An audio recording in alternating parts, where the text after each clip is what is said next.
Hi friends, welcome back. तो भैया Lok Sabha election 2024 में मोदी को अनपढ़ बोलने पर विदेश में पड़े युवक ने उड़ाए सबके होश। तो चलो सुनते हैं, वीडियो शुरू करते हैं। वीडियो शुरू करने से पहले अगर आप चैनल पर नए हो और आपने अभी तक सब्सक्राइब नहीं किया तो जल्दी से पहले सब्सक्राइब के बटन और बेल आइकन को क्लिक कर लो ताकि आपको हमारे सारे न्यू वीडियोस के नोटिफिकेशन मिल जाएं जैसे हम अपलोड करें। अगर आपको वीडियो पसंद आता है प्लीज लाइक एंड शेयर। चलिए शुरू करते हैं। कौन जानता था मोदी जी को 2014 से पहले? कौन जानता था? नहीं जानते थे। आज पूरे विश्व में तूती बज रही है, आज पाकिस्तान की बैंड बजी पड़ी है। क्यों भाई? तो कुछ दिख रहा है हमें, इसलिए हम बना रहे हैं। हम कोई पागल थोड़ी है। आज किसी की ताकत नहीं है जो हमें रोक के कह सके नहीं भाई इतना टैक्स नहीं लगाना है। नहीं, किसी में दब नहीं है। हमारा मन करता है अमेरिका पे टैक्स लगाते हैं, इतने पे टैक्स देना पड़ेगा, और हमारा मन करा रूस से रशिया से तेल लिया, पूरे यूरोप ने मना कर दिया। तीन बार मुख्यमंत्री रहे गुजरात के, उस गुजरात के जो सबसे नीचे था, और आज वो 18% की जीडीपी का हिस्सेदार है पूरे देश की। उसमें 58 साल रहे, आपने विकास करा होता तो आज मोदी को पैदा होने की जरूरत होती ही नहीं। जब मोदी की जरूरत आपने नहीं किया क्योंकि इसलिए मोदी की जरूरत पड़ी। 2014 के बाद पता नहीं ऐसा क्या हुआ, देश ही बदलने लगा, तुरंत बदलने लगा।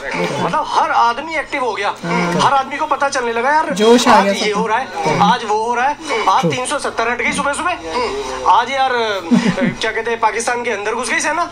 मतलब रोज डेली न्यूज मिल रही है। कोविड आ गया यार, 3 वैक्सीन बना दी हमने, 50 देशों को फ्री में वैक्सीन बांट दी हमने। इतना अमीर देश कैसे बन गया? जिस देश में कर्जा था, लोग कहते थे हर आदमी पे इतने लाख रुपए कर्जा है, आज वो देश वैक्सीन बांट रहा है फ्री में। आज वो देश श्रीलंका की मदद कर रहा है, आज वो देश अफगानिस्तान की मदद कर रहा है। आज वो देश अफगानिस्तान में इतने बड़े पैमाने पे वो वार हुआ, उससे वो लाया। यूक्रेन के अंदर वार हुई, यूक्रेन और रशिया जैसी कंट्री को बीच में रुकवा के लोग, पाकिस्तान के लोग भी हिंदुस्तान का झंडा लेके बाहर आ रहे हैं, बोल रहे हैं हम इंडिया से, और वो सैनिक को रोक के उनको बाहर निकाल रहे हैं। इतना बदलाव आ गया। क्यों आया चौहान साहब? हाँ जी, बदलाव आया क्या? क्योंकि नीयत साफ थी। नीयत साफ थी, देश के लिए कुछ करने का जज्बा था, इसलिए बदलाव आया। बदलाव ऐसे नहीं आते, ऐसे ही कोई मोदी नहीं बन जाता है। 52 साल की उम्र में पहला इलेक्शन लड़ा था और 17 साल की उम्र में घर छोड़ा था। 17 साल और 52 साल के बीच में जो मेहनत करी है उसका नतीजा है, देश के लिए पल पल खपाया उन्होंने।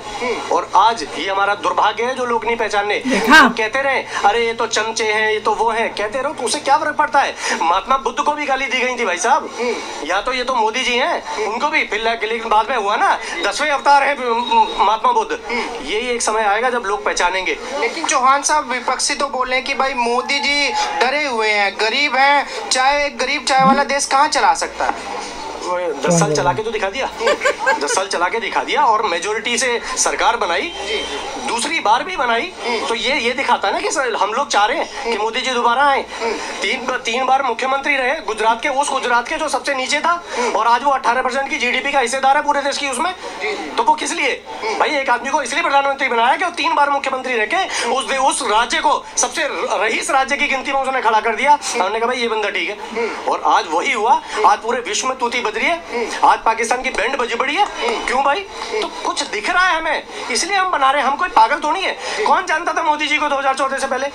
कौन जानता था? नहीं जानते थे। अब ऐसे कैसे जान गए? अगर चलो 5 साल हमने एग्जाम्पल के तौर पे ले लिए, चल यार 5 साल बना दो, फिर दोबारा क्यों बनाएंगे भाई? बता रहे कि जनता को बहला लिया, फुसला लिया और वोट ले लिया जनता का, इस वजह से बन गए। लेकिन तीसरी बार में जनता समझदार हो गई, अब मोदी जी को कोई वोट नहीं देगा। जनता को बहला लिया, फुसला लिया, 1 अरब 40 करोड़ इनको सबको बहला लिया, फुसला लिया, इतनी मेजोरिटी ने इनको वोट दे दिया।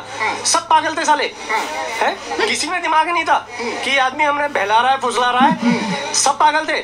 आज बनारस जाके देखो, आज जितने मंदिर जाके देखो, देश जब गुलाम हुआ था, इन लोगों ने, मुगलों ने गुलाम किया था, कैसे किया था? सारे मंदिरों को तोड़ा था इन्होंने, हमारी सभ्यता संस्कृति का विनाश किया था। तब इन्हें पता था इनकी सभ्यता संस्कृति, इनकी पढ़ाई लिखाई, एजुकेशन सिस्टम को खराब कर दो और देश गुलाम हो जाएगा, और वही हुआ। आज ये सरकार है जो उसी पे काम कर रही है, जिससे पता चलेगा कि देश आजाद है पूरा। आज किसी की ताकत नहीं है जो हमें रोक के कह सके नहीं भाई इतना टैक्स नहीं लगाना है। नहीं, किसी में दब नहीं है। हमारा मन करता है अमेरिका पे टैक्स लगाते हैं, इतने पे टैक्स देना पड़ेगा, और हमारा मन करा रूस से रशिया से तेल लिया, पूरे यूरोप ने मना कर दिया कि नहीं तेल लेना है, क्योंकि यूरोप ने यूक्रेन पे वो किया है, लेकिन नहीं, हमने लिया है, हम लेंगे, क्योंकि रशिया ने हमारे साथ दिया था। लेकिन चौहान साहब, जैसे आपने बोला कि पूरे विश्व में जो है डंका बज रहा है, पूरे विश्व में इंडिया की तूती बोली है, ये तो कांग्रेस के पास में भी मौका था। पिछले लगभग 58 साल उन्होंने देश की सत्ता चलाई, क्यों नहीं कर पाए? मोदी जी में ऐसे क्या खास है, क्या काबिलियत है जो कांग्रेस के नेताओं में नहीं? नियत और देश के लिए कुछ करने की जो सेवा भाव वो नहीं था वहाँ पे, कोई सेवा भाव नहीं, नियत साफ नहीं थी, ईमानदार नहीं थे। इन्होंने एक फैमिली को आगे बढ़ाया, और आज जितने चोर इकट्ठे हुए हैं सबका डाटा निकाल लो, सबका डाटा बताता है कि सारे भ्रष्ट, सारे चोर मैंने बोला था ना, सारा विपक्ष एक जगह हो जाए तो समझ लेना कि देश का नेता ईमानदार बैठा है, जो राजा है। तो आज हमारे पास एक राजा जो है हमारा, वो ईमानदार है, कदर ही नहीं करनी आ रही, इतना ईमानदार है, ये हमारे देश का सौभाग्य है। आज मैं शान से बताता हूँ कि मेरे देश के प्रधानमंत्री मोदी जी हैं।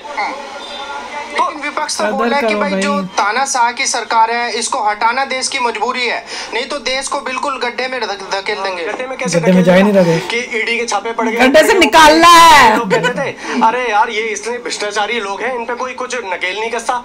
आज जब कस रहे हैं तो ये कहते हैं कि इसका फायदा उठा रहे हैं। क्यों भाई? आज जब कस रहे हैं नकेल, सारे भ्रष्टाचारियों को खोज के निकाल रहे हैं, कल फिर पूछते हो काला धन कहाँ से आया? ऐसे तो आएगा काला धन, ये काला धन ही तो है। अब आज जब सरकार काला धन निकाल ली है तो फिर क्यों रोक रहे हो? क्योंकि काला धन जमा ही इनके यहाँ है। तो विपक्ष का तो काम ही ये है, काला धन इन्हीं के यहाँ है। अब लालू प्रसाद यादव जेल में, मतलब जमानत पे बाहर है आदमी, और वो बताओ गठबंधन कर रहा है। अंधे हैं क्या लोग? अगर फिर भी लोग वोट देंगे, मैं तो उनसे बड़ा मतलब पापी समझता ही नहीं किसी को, कि मतलब कांग्रेस के नेता नहीं, एक नंबर के बेवकूफ, सुप्रीम कोर्ट गधों को भी पीछे छोड़ दिया उन्होंने। भैया चोर है और आप उनको वोट दे रहे हो। जैसे कांग्रेस के नेता रणदीप सुरजेवाला जी बहुत बड़े नेता हैं, बहुत बड़ा ओहदा है उनका कांग्रेस के अंदर, मीडिया सेल के हेड भी रहे हैं, और अभी उन्होंने लेटेस्ट एक था बीजेपी को वोट करी है, वो सब राक्षस हैं। देश के लगभग 37 करोड़ लोगों को जिन्होंने बीजेपी को सपोर्ट किया, वोट दिया, डायरेक्टली इनडायरेक्टली सपोर्ट किया, बोले कि सब जो है राक्षस है। क्या लगता है? जो आदमी, जिस पार्टी का बड़ा नेता, सीनियर नेता, जिसने राजीव गांधी के साथ भी काम किया और इंदिरा गांधी के साथ भी काम किया, वो आज कह रहा है सारी जनता को, यार देखो अभी तो बीजेपी को वोट दे रहे हैं, पहले तो कांग्रेस को भी देते रहे होंगे, किसी और पार्टी को भी देते रहे होंगे, और वो उन सबको चोर बता रहा है, पापी बता रहा है, और कह रहा मैं श्राप देता हूँ। मतलब इन लोगों की मानसिकता देखो, संसद भवन के अंदर आप फ्लाइंग किस कर रहे हो, इनकी मानसिकता देखो। मतलब क्या इनका जो अपना, कह रहे हैं कि हम प्यार बांट रहे हैं, कह रहे हैं कि हम प्यार ऐसे बांटा जाता है क्या? है मैं अभी फ्लाइंग किस करता रहूं, अभी जूते चप्पल पड़ने लगेंगे, अभी प्यार बढ़ जाएगा मेरा सारा। ये प्यार का सिस्टम नहीं होता कि आप अपनी बहन को स्टेज पे किस कर रहे हो।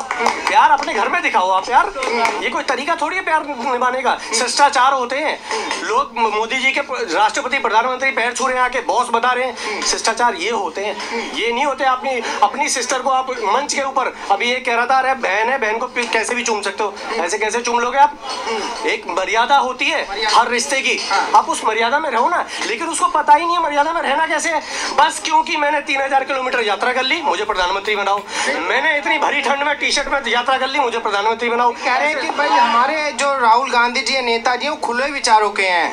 हाँ, खुले विचारों के हैं। मैंने पता है कपिल शर्मा को बोला था कि तेरा बुरा टाइम आएगा, दारू पी के वो सबको वो समझ ले रहा था कि मेरे से बड़ा कॉमेडियन आएगा ही नहीं। मैंने बोला चैलेंज करता हूँ, तेरे से बड़ा कॉमेडियन आएगा।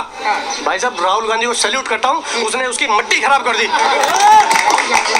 बड़ा मजेदार था, नाच में बड़ा मजेदार था कि भैया तो सोचता था कौन कपिल शर्मा की मेरे से बड़ा कॉमेडियन नहीं है, तो वो बाकियों को सब सोचता था ये जूनियर आर्टिस्ट है मेरे शो के, तो उसने पंगे लिए थे ना, जिसकी वजह से पूरा शो ही बंद हो गया था।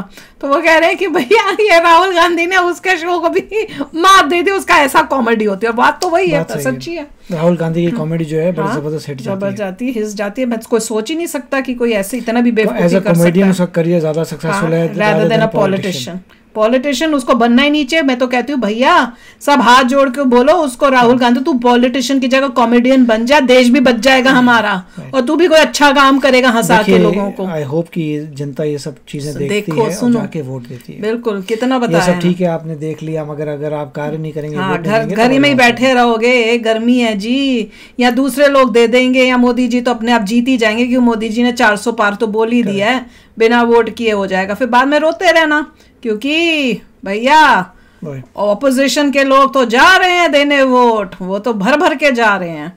तो जाग लो जाग लो। चलो यार, बड़ा मज़ेदार था, बहुत अच्छा बोला। समझदारों के लिए वो तो समझ जाएंगे, जो बेवकूफ़ हैं वो अभी भी भैया INDIA के पीछे ही चलते जाएंगे।